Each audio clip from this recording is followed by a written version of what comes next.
Gloria a Dios. Bueno, vamos a continuar con el libro de los el capítulo 8 del libro de los Hechos. El 9, perdón. Capítulo 9 del libro de los Hechos. Y hoy día estaremos hablando de un personaje muy en particular, muy famoso en el área espiritual. Uno de los más grandes en la historia de la Biblia. Y en el Nuevo Testamento encontramos a los apóstoles, pero el apóstol Pablo fue el último de los apóstoles llamados por el Señor Jesús. En el capítulo 9 vamos a ver la conversión.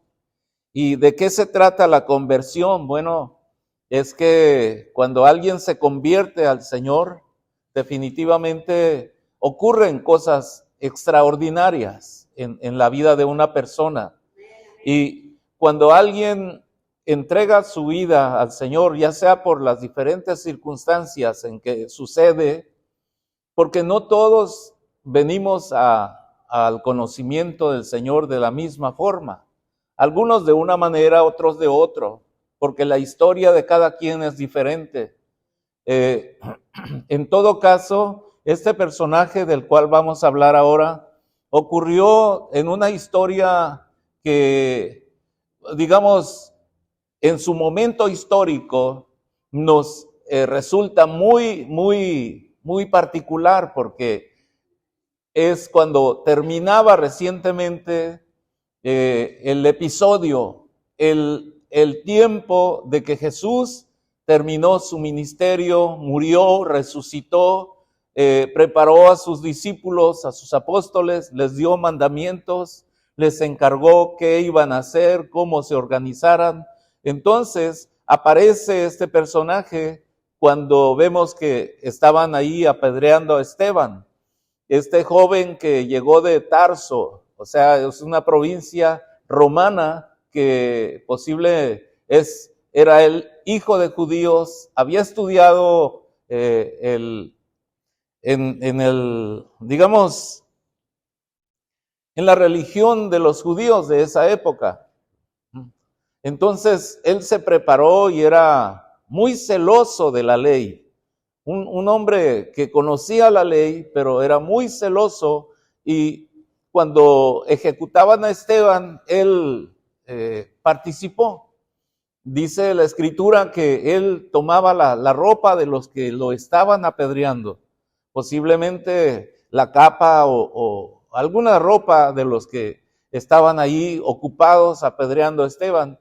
Y vemos después cómo él toma cartas y empieza a perseguir la iglesia, empieza a meterlos a la cárcel, a los cristianos de ese tiempo, los empieza a atormentar y los azotaban.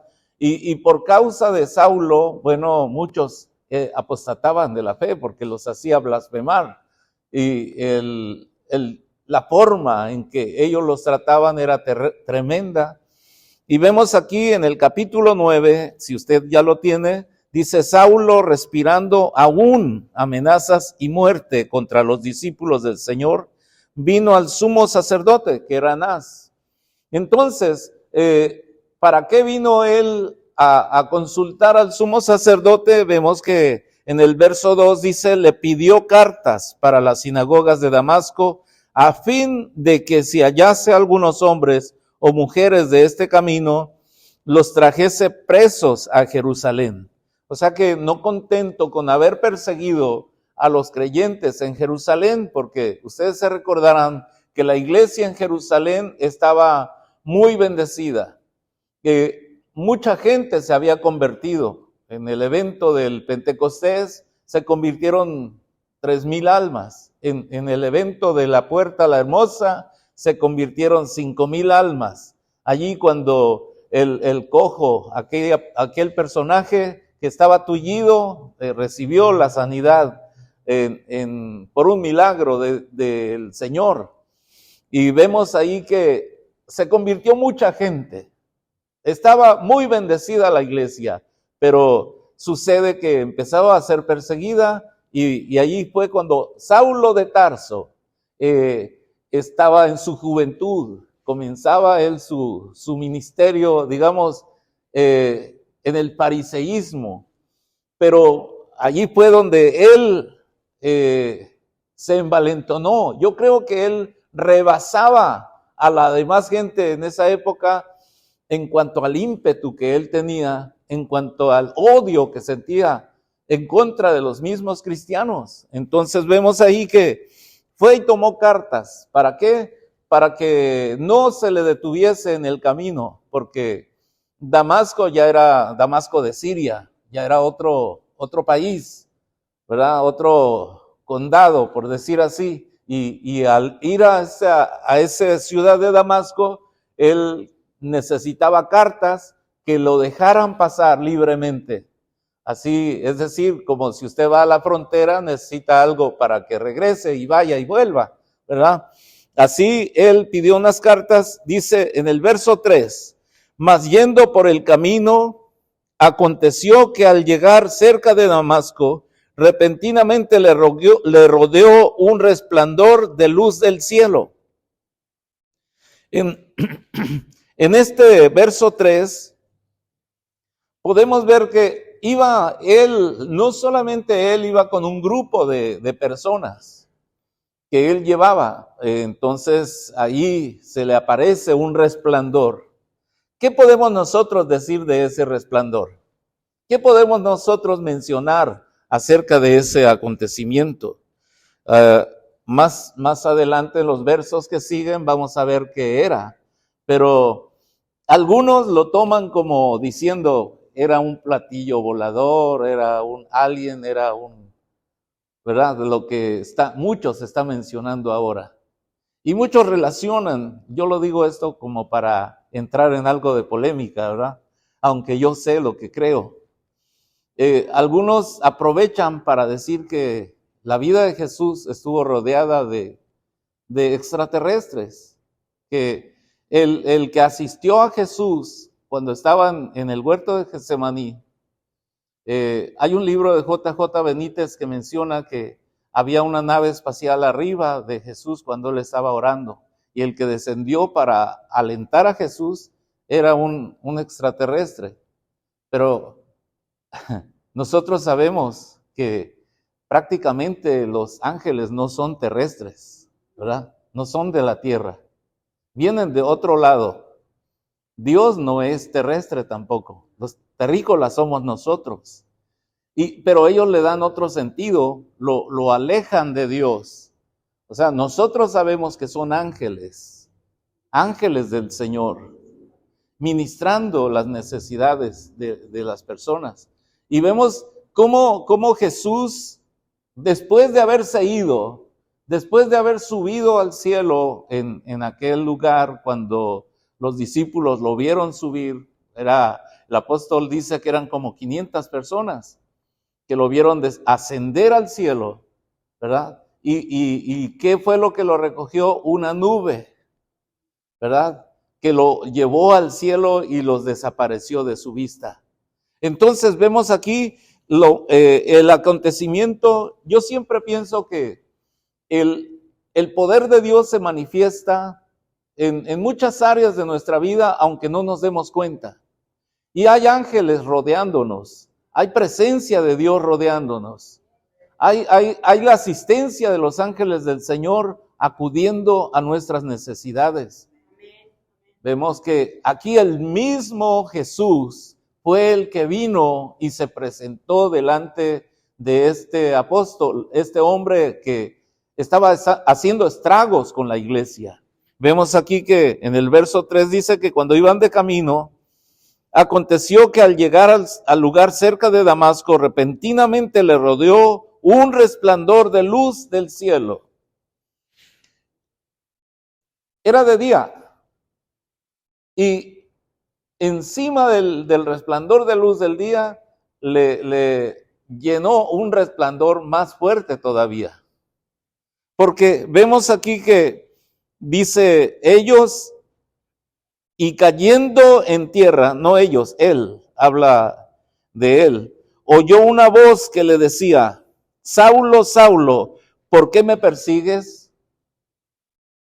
Nosotros sabemos que cuando alguien persigue a los hijos de Dios, o sea, si en tu trabajo, si por tu fe, por tus creencias, alguien te persigue o te maltrata o está en contra de ti deliberadamente, no lo hace en contra tuya, lo hace en contra de Dios, del Señor Jesucristo. Lo hace en contra de tu fe y no están peleando contra ti, sino están peleando contra Dios. Esa es nuestra fe, nuestra creencia, porque muchos de nosotros hemos sido atacados por nuestra fe, a veces lamentablemente, de nuestra propia familia, amistades cercanas también. Pero vemos aquí que el apóstol, o sea, Saulo, todavía Saulo de Tarso, estaba persiguiendo a la iglesia.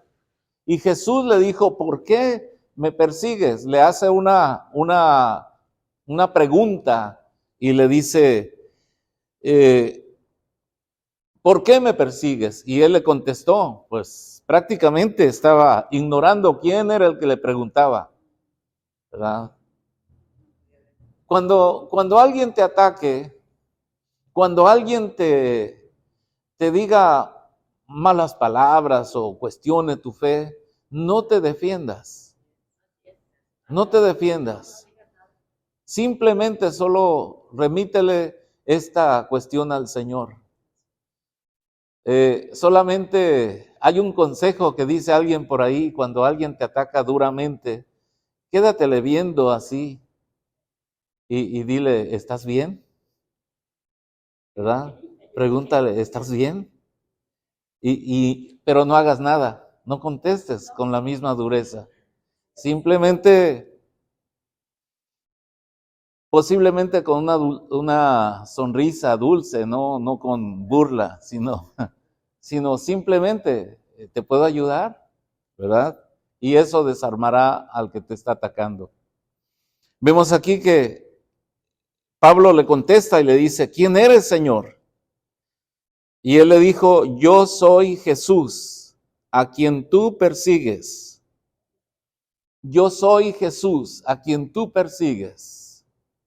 Y Saulo en esa época representaba, digamos, la contradicción, la oposición, lo que es la oposición en contra de la fe de nuestro Señor Jesucristo. Porque Jesús para mí es lo más grande que aconteció en esa época. Lo más grande que existe en la historia. No hay otro como Él. Nadie que se le compare. Aunque Él fue un hombre con sentimientos que le dolían las heridas, le dolían los ataques, Él tenía sentimientos, como lo mencioné, pero Él es Dios. Él vino representando al Padre. Él vino a revelar en realidad lo que es el Padre. Un Padre de amor, de misericordia, ¿verdad? Un Padre maravillosamente bueno. Y le dice, yo soy Jesús, a quien tú persigues. Dura cosa te es dar coces contra el aguijón. Es el dar coces es como cuando el buey que tira patadas hacia atrás, ¿verdad? Cuando el que está arando le tira con el aguijón y el buey y le tira patadas para atrás y se pica el mismo, se hiere el mismo. Y eso es lo que menciona aquí. Dura cosa te es dar coces contra el aguijón, patadas contra la ¿cómo le puedo llamar? La aguja, ¿no? Así que aquí él responde temblando y temeroso, le dijo, Señor, ¿quién eres? ¿Qué quieres que yo haga? Y el Señor le dijo, levántate y entra en la ciudad y se te dirá lo que debes de hacer. Ahí cambia su actitud, cambia su enojo, se le va todo lo agresivo que era, se le terminó. ¿Por qué? ¿Quién no va a reaccionar de esta manera? En realidad nosotros reaccionaríamos, toda persona reaccionaría diferente cuando se encuentra con esta visión. Porque recordemos que nomás él lo escuchó, nadie de los que iban con él lo escuchó, nadie de los que iban con él lo vio, solamente él. Era una revelación exclusivamente para él. Era una parucia, una aparición de parte de nuestro Señor Jesús, que vino exclusivamente a entrevistarse con el último de sus apóstoles, con el más grande de los apóstoles que existirían. Y parece una paradoja, un hombre que seguía a los cristianos se volvió el más fiel de los creyentes, el más entregado de los creyentes, el más que defendió con su vida la fe de nuestro Señor Jesucristo. Pienso que fue ese momento cuando su vida fue marcada totalmente, su vida quedó marcada para siempre. Fue reclutado por Jesús como uno de sus soldados, el mejor de los soldados del apóstol en aquella época. Ni siquiera los discípulos que caminaron con él, aquellos que comieron con él, que estuvieron a su lado, que lo miraron hablar, que lo miraron hacer milagros. Él no lo miró, pero quedó impactado en su encuentro antes de llegar a Damasco. Ahí, cuando tuvo esta interacción con él, vemos aquí que le dijo: levántate y entra en la ciudad y se te dirá lo que debes de hacer. En el verso 7, y los hombres que iban con Saulo se pararon atónitos, oyendo a la verdad la voz, mas sin ver a nadie. Ahí vemos que ellos escucharon la voz, pero no vieron a nadie. Entonces, el verso 8, Saulo se levantó de tierra y abriendo los ojos no veía a nadie, sino que, así que llevándole por la mano, le metieron en Damasco, donde estuvo 3 días sin ver y no comió ni bebió. Ahí vemos que él decidió ya, porque no creo que no le hayan ofrecido comida. Tenían que haberle dado comida y agua, pero él ya no quiso hacer nada. Él estaba totalmente impactado por la visión que había tenido. Me imagino las noches que pasaba en vela, despertaba y seguía pensando en eso. Estaba siempre en oración, como que se le hizo una transformación en su mente. Algo que fue, que cautivó totalmente sus pensamientos. Aquí vemos que en el verso 10, había entonces en Damasco un discípulo llamado Ananías, a quien el Señor dijo en visión: Ananías. Y él le respondió: heme aquí, Señor. Había una relación todavía. Y es normal, hermanos. Ayer hablábamos que cuando nosotros estamos durmiendo, ¿verdad? En el día de la oración, el día de ayer, las hermanas comentaban, decían: yo a veces cuando estoy durmiendo escucho que alguien me habla por mi nombre. Alguien me habla por mi nombre. Y yo lo he escuchado muchas veces también, esa voz que me llama por mi nombre. Y es una voz que no da temor. Se siente uno bien, se despierta uno totalmente cuando escucha esa voz. Y es la voz del Espíritu Santo, la voz de Jesús mismo, puedo decir, porque el Espíritu Santo toma de lo que es de Jesús y nos lo hace saber. Amén.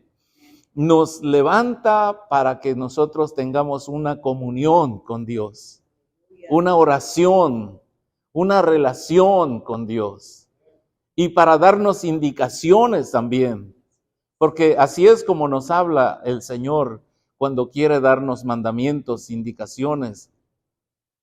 No tengamos temor cuando escuchemos esa voz, porque es muy particular. Nadie más escucha esa voz más que sus hijos, sus siervos, aquellos que están dispuestos a escucharle, a servirle, como el mismo Samuel que estaba ahí recostado y oía la voz de Dios, le decía Samuel, Samuel, y fue instruido por Elí que le dijo, cuando vuelvas a escuchar esa voz, di, heme aquí, Señor, tu siervo oye. Heme aquí, Señor, tu siervo escucha. Así es como debemos de reaccionar nosotros cuando el Espíritu Santo nos hable al oído y debemos de levantarnos y decirle, aquí estoy, Señor. Amén, amén. Háblame, envíame o hazme saber lo que tú tienes para mí. Vemos aquí que Ananías era un siervo del Señor. No estaba muy lejana su relación con Jesús. Me imagino que él fue uno de la multitud que siguieron a Jesús, que después de la dispersión se fue a vivir a Damasco, porque aún él estaba temeroso de que sabía que Saulo estaba persiguiendo a los de la iglesia. Vemos aquí que cuando el Señor le habla, le dice en el verso 11, y el Señor le dijo, levántate y ve a la calle que se llama derecha, busca en casa de Judas a uno llamado Saulo de Tarso, porque he aquí, él ora. ¿Cuántos días tardó en oración? 3 días. ¿Cuántos días tardó en ayuno? 3 días. ¿Cuánto tiempo se tomó para su conversión? 3 días. Porque después de eso, él pidió ser bautizado. ¿Sí? Vemos ahí, hermanos, que el antiguo Saulo de Tarso estaba quebrantado. Estaba totalmente convertido. No solamente convencido, sino convertido, definitivamente. Y eso es lo que nosotros tenemos que pensar, si en realidad estamos convertidos o solamente medio convencidos, porque el convertirse al Señor a nosotros nos cambia la vida, ¿verdad? Posiblemente vienen problemas, dificultades, claro que van a venir problemas y dificultades y persecuciones, pero cuando le entregamos la vida a Jesús, así, o tenemos el encuentro que hemos tenido como lo tuvo Saulo, nos cambia la vida para siempre. Y es ahí cuando nos tenemos que volver dependientes de Dios. Es lo que cuestionan los ateos en contra del cristianismo. Dicen, tú te vuelves esclavo de alguien, de la religión o de Cristo, o te vuelves esclavo de Dios y ya no tienes ningún derecho de hacer nada de tu vida. Mire, eso tiene cierta razón, porque lo hacemos voluntariamente. Amén. Queremos hacerlo voluntariamente, aunque tenemos la misma capacidad de pensamiento que todo mundo. Tenemos la misma capacidad de reaccionar como todo mundo, como lo que llaman el libre albedrío. El libre albedrío juega en nosotros como una forma también así, que decidimos creer, decidimos obedecer, decidimos servir, decidimos entregarle nuestro tiempo, nuestra vida. Lo que le demos al Señor lo hacemos voluntariamente. Él no es ¿cómo le puedo llamar? Alguien que abusa de la personalidad de la gente. Yo creo que el cristianismo es uno de los digamos, le puedo llamar religión, que nos lleva a libre pensamiento, ¿verdad? Tenemos un libre pensamiento, pero ese pensamiento nosotros decidimos alojarlo en la persona de Jesucristo. Porque para mí ver es el mejor que ha venido a este lugar en toda la historia de la tierra. El único, el más grande. el que nunca nos va a fallar, el que siempre cumplirá sus promesas. Gloria a Dios. Así que, ¿qué podemos nosotros decir? El apóstol aquí tuvo la visión y vemos que le dijo, levántate y ve a la calle que se llama derecha y busca en casa de Judas a uno llamado Saulo de Tarso, porque aquí él ora. Y ha visto en visión a un varón llamado Ananías, que entra y le pone las manos encima para que recobre la vista.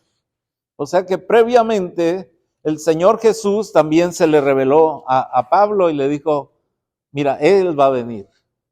Él va a venir a orar por ti. ¿Verdad? Ahí comienza una relación estrecha de Pablo con el Señor Jesucristo. Me quiero detener un poquito ahí.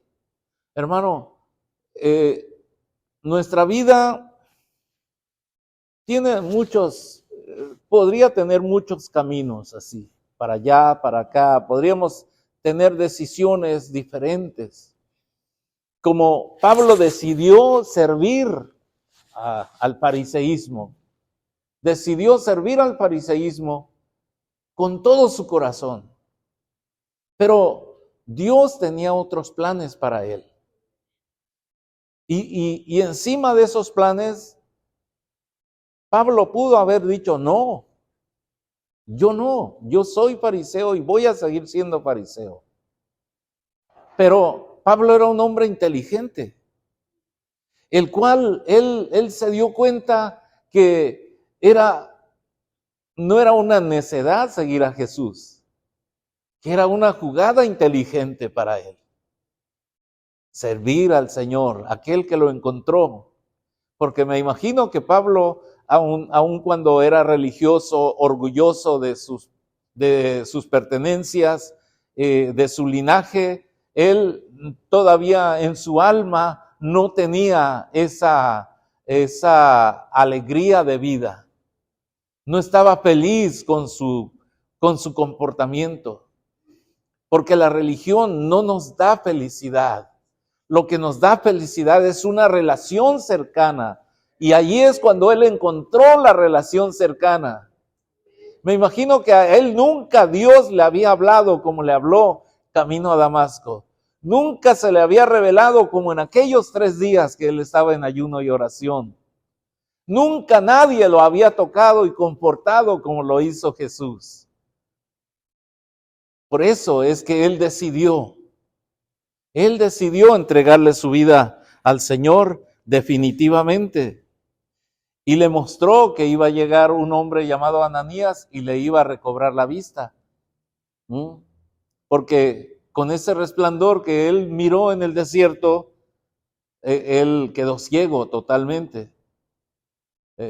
Me imagino que se le dañaron las córneas, algo sucedió con sus ojos, pero ocurre el milagro de que recobra la vista.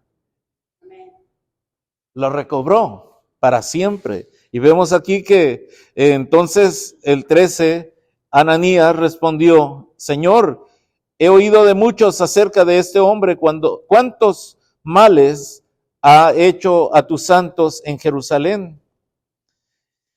Y aún aquí tiene autoridad de los principales sacerdotes para prender a todos los que invocan tu nombre. El Señor le dijo, ve, porque instrumento escogido me es para llevar mi nombre en presencia de los gentiles y de reyes y de los hijos de Israel. Porque yo le mostraré cuánto le es necesario padecer por mi nombre. Ahí vemos que el plan de Dios, mire, él conoce el principio y conoce el final. Nosotros estamos como a merced. Pero una cosa sí sé, que cuando nosotros nos decidimos entregarle nuestra vida al Señor, sabemos nuestro futuro. En el camino acontecerán algunas peripecias como le acontecieron a Pablo. problemas, dificultades, porque él se los buscaba. ¿Por qué lo digo? Se los buscaba porque era arrojado. Cuando nosotros somos cristianos tranquilos, nunca nos movemos, no hacemos nada, no emprendemos nada, no vamos a tener problemas. No vamos a sufrir. Los que verdaderamente sufren son los que están metidos en el trabajo del Señor. Habrá oposición, habrá problemas, habrá dificultades, habrá persecución. Verdaderamente, todo aquel que se decide a servir al Señor tendrá algún tipo de problemas, sino con personas, incluso con el mismo diablo que va a querer estorbar tu caminar. Va a querer sembrar cosas negativas en la mente, en el corazón. Pero nosotros debemos estar plenamente convencidos de que el que nos llamó es real. El que nos llamó es real. Él no puede negarse a sí mismo. Gloria a Dios. Dicen amén. Así que ánimo. Ustedes están en las mejores manos, hermanos. Ajá. Vemos que Ananías sabía lo que le esperaba según su pensamiento. Decía, si voy a ver a Saulo, puede que me aprisione y me lleve a Jerusalén. Pero ya Saulo era otra persona. Y el Señor le dijo, ve, porque instrumento escogido me es este. Instrumento quiere decir como una herramienta, una arma, un instrumento para presentar el mensaje de salvación en aquella época, hermanos. Él recorrió lo que era toda digamos, Asia Menor, lo que era parte de Europa, todo lo que es Europa, la recorrió Pablo, llevando el mensaje, abriendo iglesias, preparando personas, dejando a personas encargadas de las iglesias que abrió en todo lo que era la parte de Asia Menor, lo que era Grecia, ¿verdad?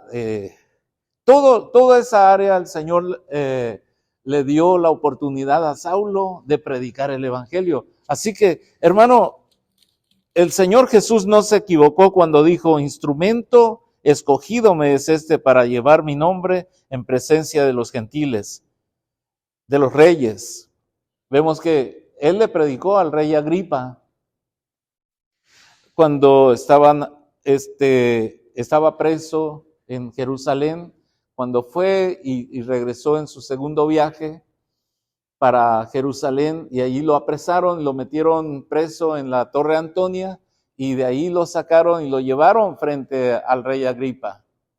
Y ahí le presentó el mensaje de salvación al rey Agripa y le dice, por poco me persuades, ¿verdad? Entonces vemos que no solamente a este personaje famoso le presentó el evangelio el apóstol Pablo, sino a muchas personas tuvo la oportunidad de presentar el mensaje de salvación. Aun cuando estuvo preso en Roma, allí llegaban multitudes a escuchar el mensaje del apóstol Pablo. ¿Por qué estamos hablando de este personaje? Porque para mí, como les dije, es el más importante en el cristianismo, uno de los más importantes en el cristianismo, aparte de Jesús. Un hombre entregado en su totalidad al ministerio. Amén. Vamos a ir avanzando, quiero terminarlo en el verso 19. Fue entonces Ananías y entró en la casa y poniendo sobre él las manos, dijo, hermano Saulo, el Señor Jesús que se te apareció en el camino por donde venías, me ha enviado para que recibas la vista y seas lleno del Espíritu Santo. Y al momento le cayeron de los ojos como escamas y recibió al instante la vista y levantándose fue bautizado. Y habiendo tomado alimento, recobró fuerzas y estuvo Saulo por algunos días con los discípulos que estaban en Damasco. Vamos a detenernos ahí, después vamos a seguir con este tema, después. Pero lo que quiero decirles a ustedes, hermanos queridos, que cuando el Señor nos da una orden, tenemos que obedecerlo. Porque en las órdenes del Señor se pueden cumplir eventos que nosotros no sabemos qué va a ocurrir mucho después. Porque Ananías tuvo la oportunidad, me imagino, de bautizar a Saulo, de orar por él para que recobrara la vista.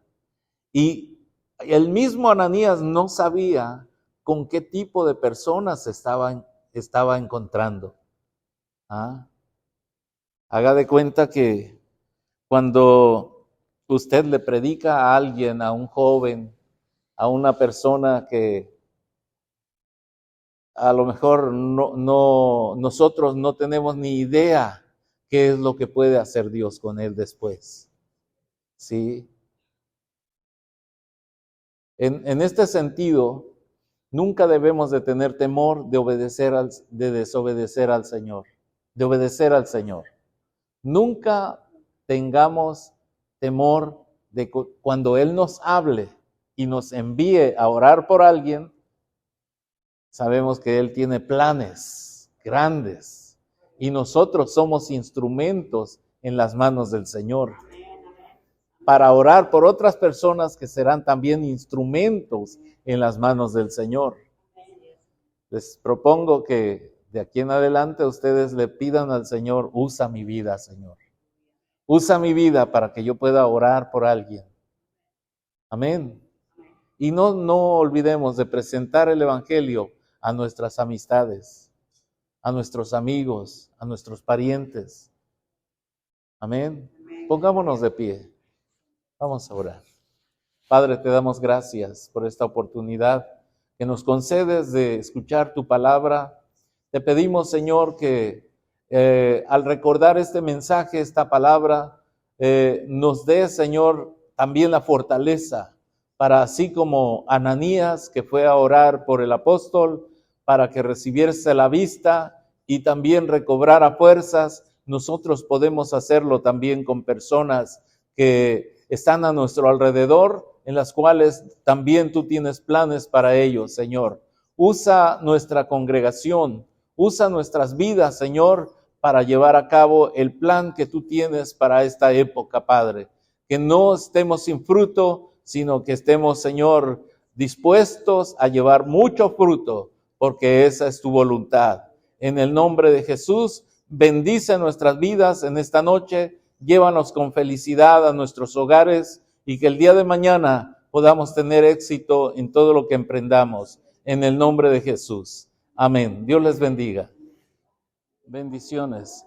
Esperamos que les haya gustado este video, esta enseñanza que hemos compartido, y les animamos a que se suscriban a nuestro canal para así usted pueda estar recibiendo cuando estemos dando nuevas enseñanzas. Y esperamos que Dios le bendiga, y si algún día usted necesita visitarnos, estamos aquí en West Covina, en la dirección es West Francisquito Avenue, West Covina, California. Así que Dios les bendiga.